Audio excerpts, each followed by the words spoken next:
other thing we're going to talk about is listening.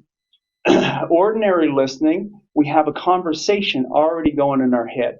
We're already listening to an inner dialogue for ourselves. Go ahead and roll them, Erica, which is I already know, I like it, I dislike it. What are they really up to? I have suspicions.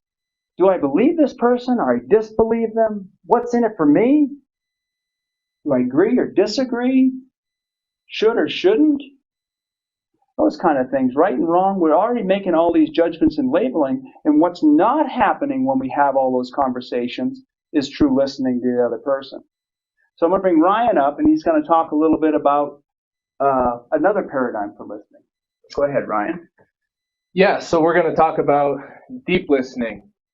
And I want you to imagine for a moment the thousands and thousands of years of evolutionary history that human beings have emerged from, in all the ways which we have been specialized to engage with and be attuned to our environment, to sense the presence of a jaguar, to understand the feeling of an enemy coming into your camp, to know in certain ways that we don't really think about in our modern society because we don't necessarily have to, right? Those of us who have the privileges of a first world citizenship, we don't necessarily have to engage with our environment in the same ways that our ancestors did. The benefit is that we have, most of us, many of us in America, have more comfort and more basic needs met. The issue is we stop using some of those faculties that give us access to other ways of knowing, other ways of relating, other ways of being engaged with the world. Now, what do I mean by that, and what does that have to do with listening? It has everything to do with listening, because when we only use certain parts of our brain to interact with our environment, to interact with our significant others, to interact with our colleagues, we don't listen the same way. We don't listen with presence. We don't listen with attention. We don't listen with mindfulness.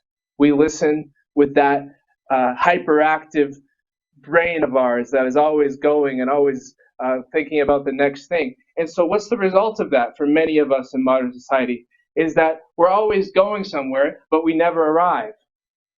And so many of us who have had those moments, those epiphanies, those deeper connections, we know how valuable they are when we can slow down and get out of the constant rush and din of society and just be with the person in front of us, be with our dog, be with our kids, be with our friends, not from a place of what's in it for me or what's going on in my head, but in a connection, in a reciprocal relationship, so that when I'm here with these people, I'm really here with them. So we're going to talk a little bit about how you can do that. And if we could go to the slides, I'll go ahead and make that clear. Sure, I'll go ahead and put this chart over as well. Now, again, I just want to reiterate, this isn't something that is outside of what it is to be human. This is deeply and intrinsically a part of being human. It's about dropping the parts of us we're used to having active and going to a deeper level of who we are. And so I call that attunement, attuning to the environment, attuning to each other. And I'm not the first one who's come up with that concept, but that's the word that I like for it. Now, what are we listening for when we're deep listening? Well, first, we're listening for words and stories, right? So that's kind of surface level. What are the words the person's saying? How are they saying it? We're also looking at body language. Now we're getting a little bit deeper. Now, why is body language important? Well, it goes back to my points about the history of the human species. Body language is important because our bodies actually speak, okay? The body is a vehicle of information. The words that we use are only conveying a small amount of the meaning that we are trying to get across. A lot of the meaning is in the movement. It's in those nuances that you can't quite put your finger on, the twitch of the eye, the holding tension in the face, the crossing of the arms, and that stuff all communicates. So as a listener, when you're deep listening, it's incredibly powerful to just pay attention to body language. Now, what I don't want you to do is to analyze, because then you're just back in the same issue I started with. You watch, you pay attention to. There's something to be said about paying attention without jumping to conclusions. Can you pay attention?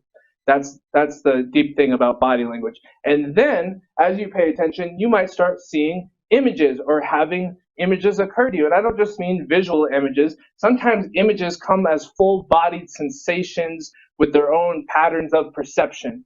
And also, that's sensations and emotions, okay?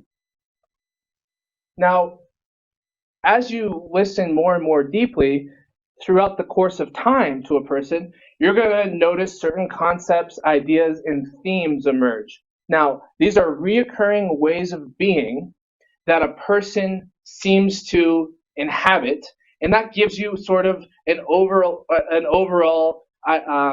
intuition about something that is emerging out of this person's being, out of their presentation. So if you pay close attention throughout many moments in time for long enough, eventually something's going to occur to you as a listener that is a theme or a way of being that this person continually presents. And that's part of your listening. That's very important. Now, here's the big one.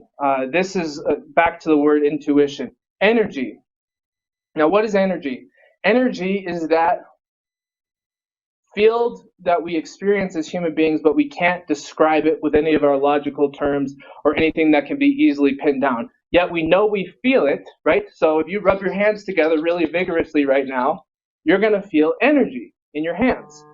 You feel it directly. The same thing occurs with listening.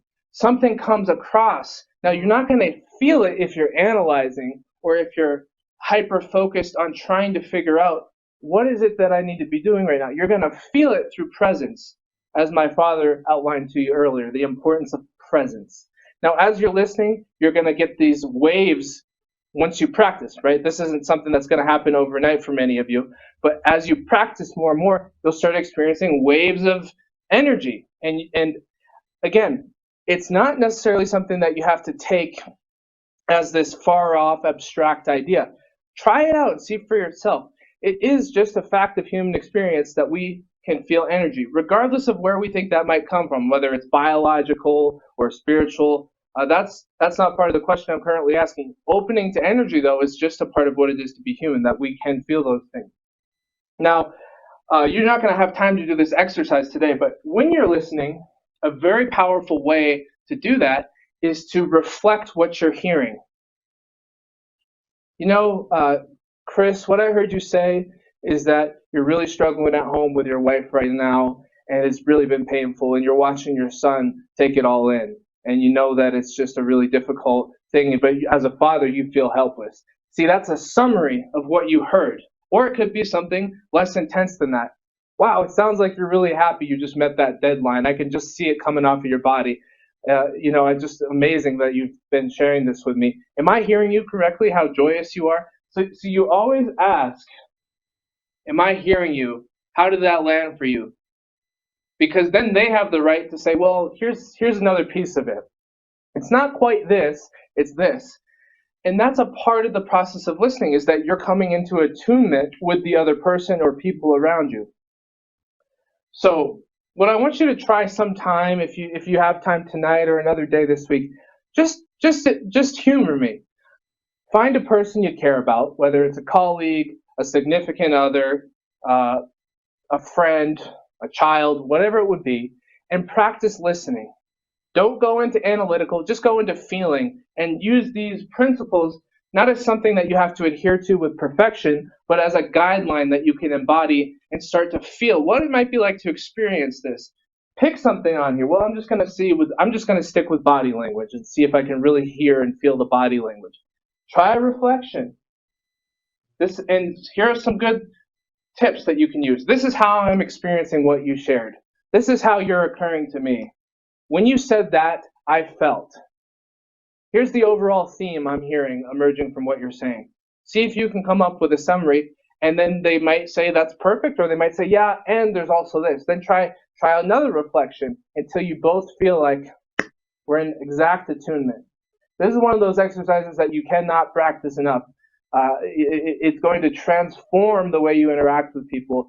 Some of you might already work this way in your lives and know that it's very powerful. So deep listening is one of those things that living in the gap It's a foundational principle of what we do, because if you're going to be a leader, you also have to be open to listening and receiving. Otherwise, you're not leading. You're trying to shove things down people's throat, or you're trying to control things. Leading is about receiving as well. So I'm going to leave it there for now. Yeah. Awesome.